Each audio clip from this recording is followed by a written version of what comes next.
सर्व बांधवांना, चर्मकार बांधवांना व सर्व नागरिकांतर्फे हार्दिक शुभेच्छा। याप्रमाणे यावर्षीसुद्धा आपण जयंती साजरी करत आहोत।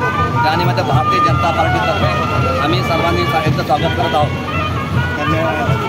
आज दिनांक 24/2/2024 रोज वार शनिवार या दिवशी श्री संत रविदास महाराज यांच्या जयंतीनिमित्त आम्ही सर्व समाज बांधवांनी कार्यक्रम आयोजित केलेला आहे। या कार्यक्रमाची रूपरेषा आम्ही पंचायत समिती प्रांगणापासून रथयात्रा उत्सव समिती चालू करून संत रविदास महाराजांची जयंती ही साजरी करणार आहोत। तर या जयंतीनिमित्त आम्ही डॉक्टर बाबासाहेब आंबेडकर यांना पुष्प अर्पण करून सदरील रॅली ही पुढे निघून पंत चौक या ठिकाणी अण्णाभाऊ साठे या ठिकाणी जाऊन आम्ही पुष्प अर्पण करणार आहोत।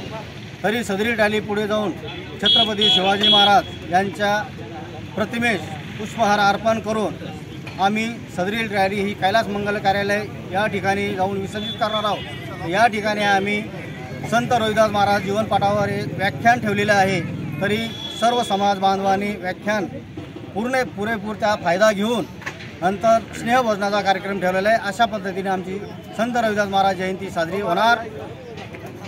आणि सर्व समाज बांधवांना आणि मित्रमंडळींना रविदास महाराज जयंतीनिमित्त सर्वांना खूप खूप शुभेच्छा। आज भोकरदन शहरामध्ये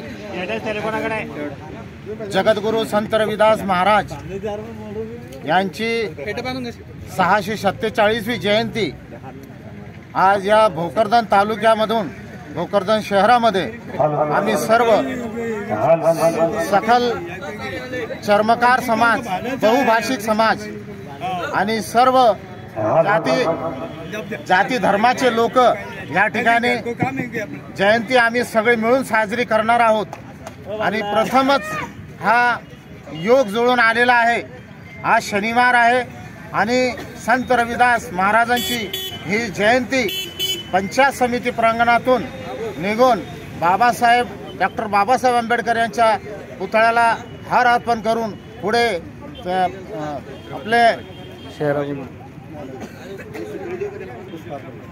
आदरणीय अण्णाभाऊ साठे यांच्या पुतळ्याला हार अर्पण करून पुढे मिरवणूक निघून छत्रपती शिवाजी महाराज चौकामध्ये त्या ठिकाणी पुतळ्याला हार अर्पण करतील। आणि त्याच्या पुढं त्याच मार्गाने आपले ज्या शहराचं मंगल कार्यालय आहे कैलास मंगल कार्यालय या ठिकाणी जाताना महात्मा फुले चौक तसेच महाराणा प्रताप चौक या ठिकाणी आम्ही त्यांचे स्वागत करून पुढे आम्ही ही मिरवणूक नेऊन त्या ठिकाणी कैलास मंगल कार्यालय येथे त्याचा समारोप होणार आहे। आणि त्याच ठिकाणी प्रबोधनकार यांचं प्रबोधन त्या ठिकाणी होणार आहे। आणि त्याच महाप्रसादाचा कार्यक्रम त्या ठिकाणी ठेवलेला आहे। सर्व भाविकांना, सर्व समाजांना आणि सर्व शहरवासियांना विनंती की आपल्या या सर्वांच्या मिळून असलेली या मिरवणुकीमध्ये आपण सामील व्हावं। जय रविदास, जय गुरुदेव, जय रविदास।